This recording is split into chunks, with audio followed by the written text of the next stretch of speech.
సార్వత్రిక ఎన్నికలకు సంబంధించి జూన్ 4న కౌంటింగ్ అనంతరం తదుపరి ఎటువంటి అవాంఛనీయ సంఘటనలు జరగకుండా ఉండేందుకు అనకాపల్లి జిల్లా పోలీసు యంత్రాంగం అనకాపల్లి స్థానిక మెయిన్ రోడ్డు నెహ్రూ జంక్షన్లో అడిషనల్ ఎస్పీ విజయభాస్కర్ ఆధ్వర్యంలో మాబ్ ఆపరేషన్ నిర్వహించారు.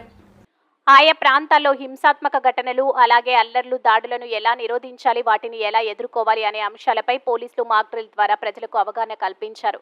ఈ కార్యక్రమానికి జిల్లా ఎస్పీ కేవీ మురళీకృష్ణ ముఖ్య అతిథిగా హాజరయ్యారు. ఈ సందర్భంగా జిల్లా ఎస్పీ మీడియాతో మాట్లాడుతూ ఏదైనా హింసాత్మక ఘటనలు అలాగే దాడులు అల్లర్లు జరిగాయి సమయంలో వాటిని పోలీసులు ఎదుర్కొంటారు, ఎలా నిరోధించాలో అనే అంశాలపై స్వయంగా పోలీసులే మాబుగా ఏర్పడి ప్రజలకు అవగాహన కల్పించడం జరిగిందన్నారు. ఇప్పటికే ఎన్నికల కోడ్తో పాటు 144 సెక్షన్ అమల్లో ఉందని, ఎవరైనా ఎన్నికల కోడ్ను ఉల్లంఘించి చట్ట వ్యతిరేక కార్యక్రమాలకు పాల్పడితే వారిపై కఠిన చర్యలు తీసుకోవడం జరుగుతుందని తెలిపారు. సమాజంలో హింసను ప్రేరేపించకుండా ఉండేందుకు ఇటువంటి కార్యక్రమాలు ఎంతగానో దోహదపడతాయని తెలిపారు. ఈ కార్యక్రమంలో గ్రే హౌండ్స్ డిఎస్పీతో పాటు అనకాపల్లి డిఎస్పీ అప్పలరాజు, సిఐ శంకర్రావు, అలాగే ఇతర సిఐలు, ఎస్ఐలు సత్యనారాయణ, లక్ష్మీనారాయణతో పాటు జిల్లా రూరల్ ప్రాంతంలో ఉన్న పోలీసు సిబ్బంది ఉన్నారు.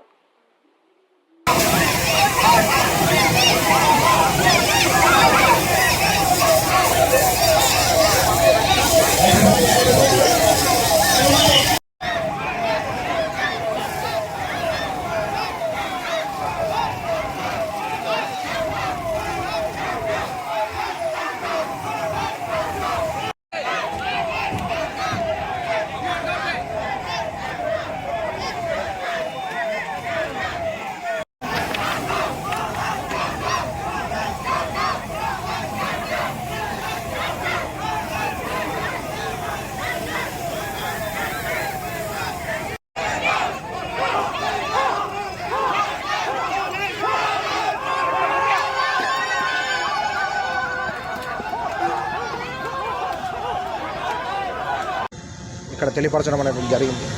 దీనిలో ముఖ్యంగా ఒక మాబ్ అనేటటువంటిది వచ్చినప్పుడు ఏ రకమైనటువంటి హెచ్చరికలు అనేటటువంటివి తెలియజేయడం జరుగుతుంది పబ్లిక్ అందరికీ కూడా. అక్కడ వచ్చినటువంటి మాబ్కి అనేటటువంటి దాన్ని ప్రత్యక్షంగా చూపించారు.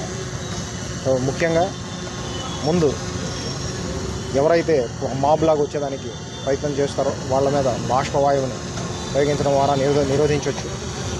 దాని తర్వాత అప్పటికీ వాళ్ళు వినకపోతే వాళ్ళ మీద లాఠీ చార్జ్ లాంటిది జరపడం వలన వాళ్ళని నిరోధించడం అనేటటువంటిది ప్రయత్నం చేయొచ్చు. అప్పటికీ కాకపోతే వాటర్ క్యానన్స్ని యూజ్ చేసి వాళ్ళని కంప్లీట్గా డిస్పర్స్ చేసి దూరంగా వాళ్ళని చేసే విధంగా చేయొచ్చు. ఏదైనా ఆబ్జెక్ట్స్కి ఫైర్ చేసి ఉంటే వాటిని వాటర్ క్యానన్స్ ద్వారా ఆపడం కూడా చేయడం అనేటటువంటిది చేయొచ్చు.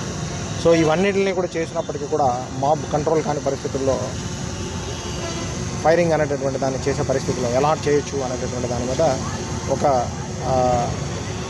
పద్ధతి ప్రకారం ఒక ఆర్డర్లో ప్రజలకందరికీ కూడా అర్థమయ్యేలాగా పోలీసుల అప్రమత్తతని తెలియపరిచే విధంగా మాబ్ కంట్రోల్లో పోలీస్ వ్యవస్థ ఎట్లా చర్యలు తీసుకుంటుంది అనేటటువంటి దాని మీద ప్రజలకి అవగాహన కల్పించే విధంగా ఈ కార్యక్రమాన్ని చేయడం.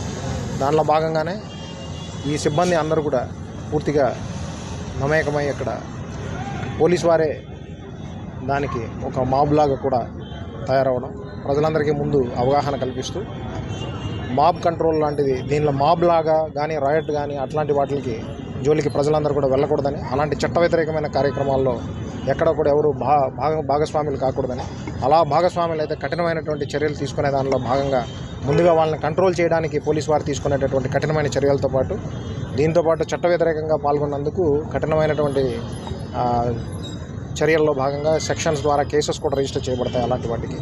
సో దానివలన ఈ ముఖ్యంగా మోడల్ కోడ్ ఆఫ్ కాండక్ట్ ఉన్నప్పుడు, ఈసీఐ గైడ్లైన్స్ అనుసరించి వ్యవహరించాల్సినటువంటి పరిస్థితి ఉన్నప్పుడు, 144 సెక్షన్ ఉన్నప్పుడు దాన్ని వ్యతిరేకిస్తూ చట్టాలని ఉల్లంఘిస్తూ ఎవరైనా ప్రయత్నం చేస్తే, ఎవరైనా దానికి పాల్గొంటే, అలాంటి చట్ట వ్యతిరేకమైన కార్యక్రమాల్లో పాల్గొంటే కఠినమైనటువంటి చర్యలు తీసుకోవడం అనేది జరుగుతుంది అనేటటువంటిది వివిధ సందర్భాల్లో తెలియజేసినప్పటికీ ఒక మాబ్ ఆపరేషన్ రైట్గా ఎవరైనా మారితే ఎలాంటి కఠినంగా వ్యవహరిస్తారు పోలీస్ వ్యవస్థ అనేటటువంటి దాన్ని ప్రత్యక్షంగా మీ అందరికీ కూడా చూపించడం జరిగింది. మీ ద్వారా అనకాపల్లి జిల్లాలో ఉన్నటువంటి పబ్లిక్ అందరికీ కూడా అవగాహన కల్పించే విధంగా, అలాగే ప్రజలందరూ కూడా చట్టానికి లోబడి ఉండే విధంగా, ఎక్కడ కూడా ఒక మాబ్గా కానీ రైట్కి